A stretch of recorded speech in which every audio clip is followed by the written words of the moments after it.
that he is hiking the Pentagon budget from $1 trillion to $1.5 trillion. Just announced that. Why? Well, it's hard to know without asking him. He'll explain, but big picture, obviously, that's the kind of budget that a country that anticipates a global or regional war has for its military. There's no other reason to do that. That's not a peacekeeping budget. That's a war budget, a big war budget. So I think it's fair to expect, and all the signs suggest, that we're going to have a big war soon. A big war soon. I think everyone expects that to happen. Hope it doesn't happen, but obviously we're moving in that direction, toward a world war. Sorry.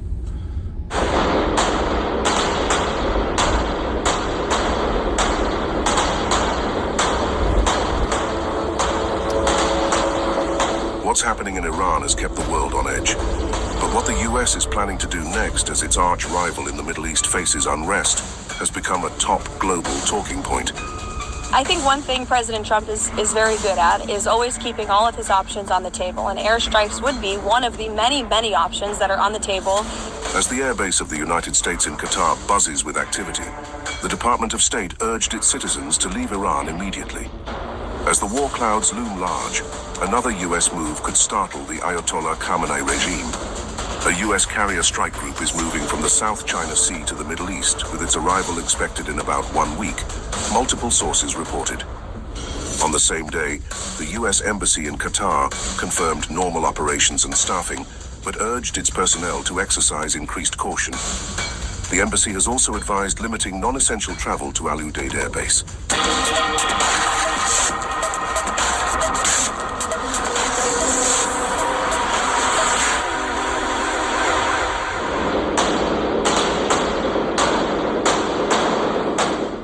Of USS Abraham Lincoln, America's 5th Nimitz-class aircraft carrier, is making ripples. The largest warships in the world, Nimitz-class carriers, support and operate aircraft that engage in attacks on airborne, afloat and ashore targets.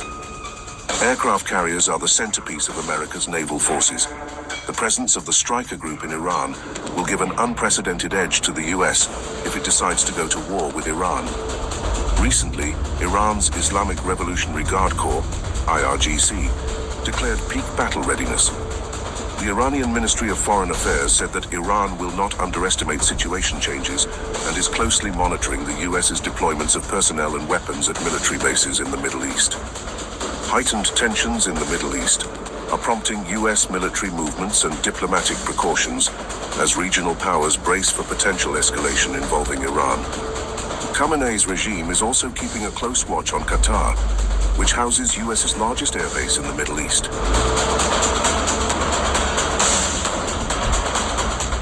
US fighter jets have increased activity at the Al Udeid Air Base in Qatar, which is located 200 to 300 kilometers away from the border with Iran, and the US government has issued an emergency alert to urge its citizens to leave Iran. According to reports of Israeli media, several US warplanes, including KC-135 aerial refueling tanker and B-52 strategic bomber, took off from Al Udeid Air Base on Sunday night. The airbase, located about 35 kilometers southwest of Doha, capital of Qatar, is home to more than 10,000 US soldiers. It is one of the largest US military bases in the region, with a 500-meter-long runway capable of accommodating large military aircraft, such as B-52 strategic bombers and transport planes. It is the same base that came under attack by Iran last year. Amid mounting exchange of threats, and given Trump's unpredictability, the possibility of war cannot be ruled out. Something strange happened over Iran, and the sky told the story. Not explosions, not sirens, silence. An unnatural silence. Look up at Iran's airspace and you see almost nothing. No crowded flight path, no steady stream of commercial jets, no casual east-west traffic at all. Just emptiness. This is unusual, right? Iran normally sits at the heart of global air routes. Asia to Europe, Europe to the Middle East. Busy, constant, alive. But overnight, the skies went all quiet, except for 2 planes. Just 2. And that is where the story turns explosive here. The only aircraft seen over Iran, it belonged to Mahan Air, and Iranian airlines already under US sanctions, accused by Washington of moving weapons, accused of carrying equipment, accused of acting as a logistics arm for Iran's powerful Revolutionary Guard. These were not any random flights, basically. So, where did they come from? Southern China. One flight from Guangzhou, another one from Shenzhen. Both took the same direction, both headed west, both flew straight towards Tehran. Wait, no other commercial plane followed? None crossed Iranian airspace, none passed through. Just two of these planes. Alone in the sky? This raises a sharp question here. If civilian flights are grounded because of tensions, then why are these planes flying over Iran? And what exactly are they carrying? Well, the timing makes it even more suspicious. US and Iran tensions are peaking. Military alerts are rising, threats and warnings, they are flying on the ground.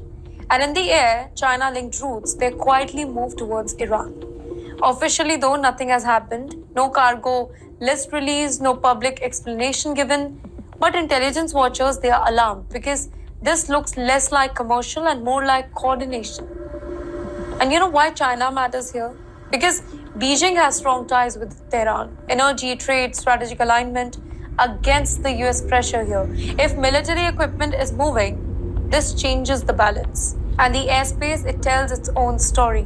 When commercial airlines stay away, it means risk is high. When sanctioned carriers fly anyway, it means urgency. And this is how modern power moves. Not always with convoys, not always with ships, sometimes with quiet flights through empty skies.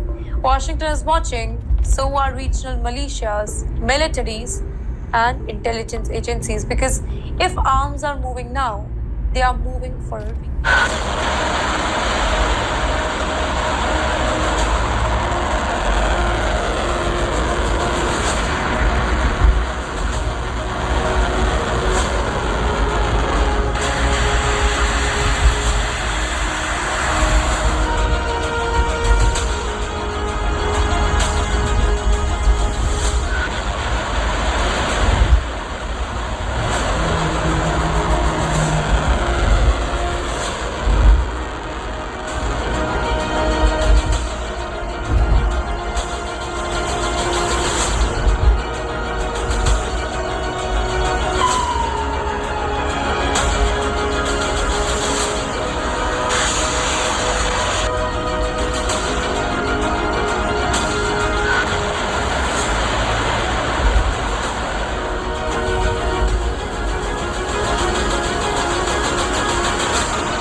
Still burning thousands of protesters alive. They also issued an assassination threat against you over the weekend.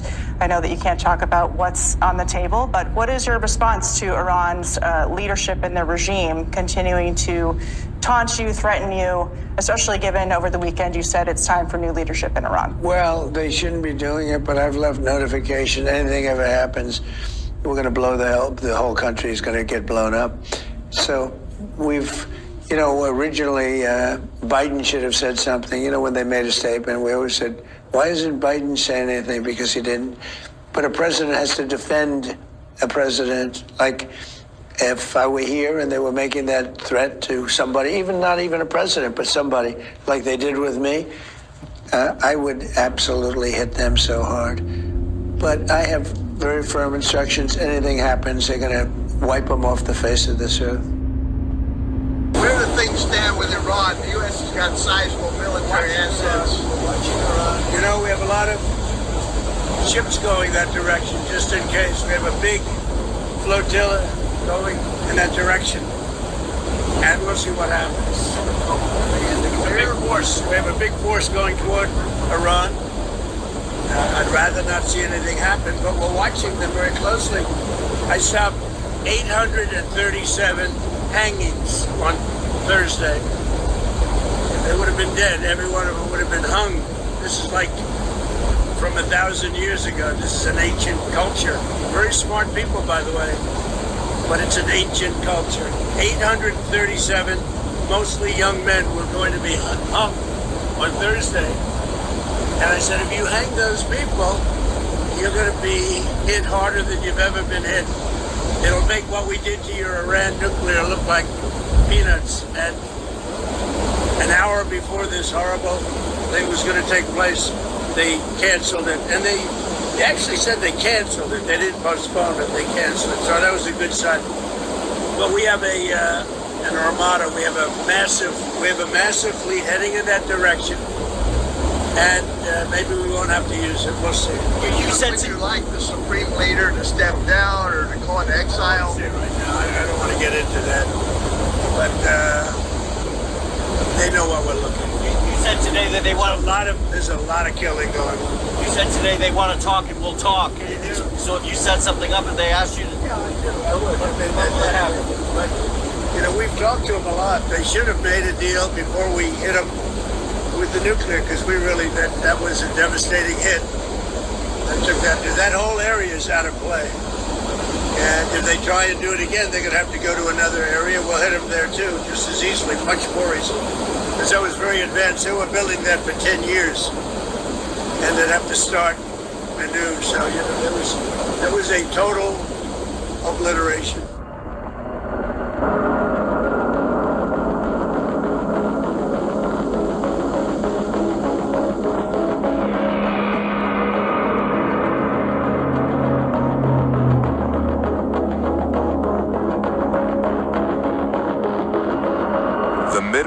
Is sliding toward a dangerous breaking point.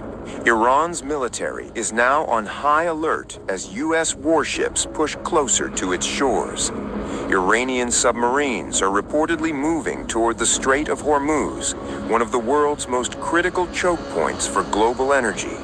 At the same time, Washington's military buildup is accelerating, signaling that deterrence may be giving way to preparation.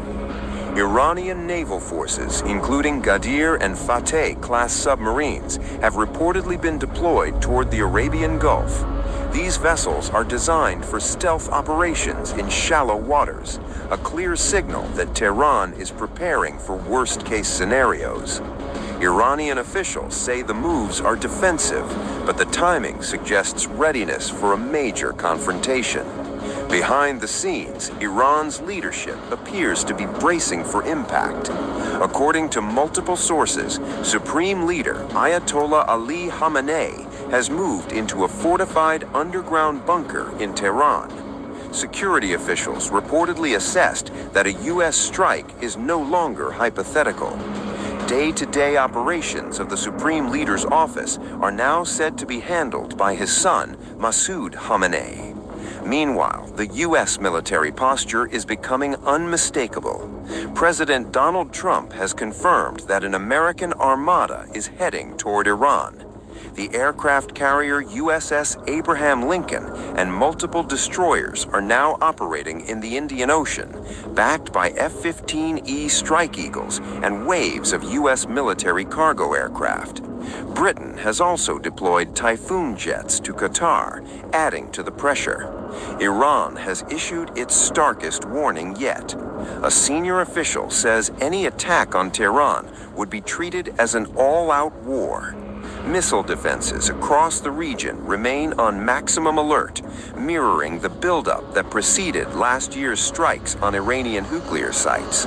Officials call it deterrence, but history shows deterrence and war often look the same until it's too late.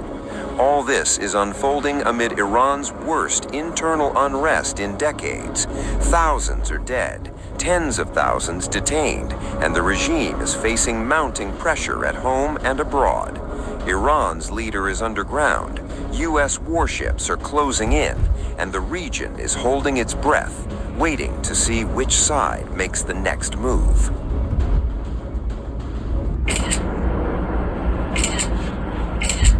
It is now 85 seconds to midnight. It is the determination of the Bulletin Science and Security Board that humanity has not made sufficient progress on the existential risks that endanger us all. We thus move the clock forward. The Doomsday Clock is a tool for communicating how close we are to destroying our world with technologies of our own making. The risks we face from nuclear weapons, climate change, and disruptive technologies are all growing. Every second counts, and we are running out of time. It is a hard truth, but this is our reality. It is now 85 seconds to midnight. This is the closest humanity has ever been to midnight.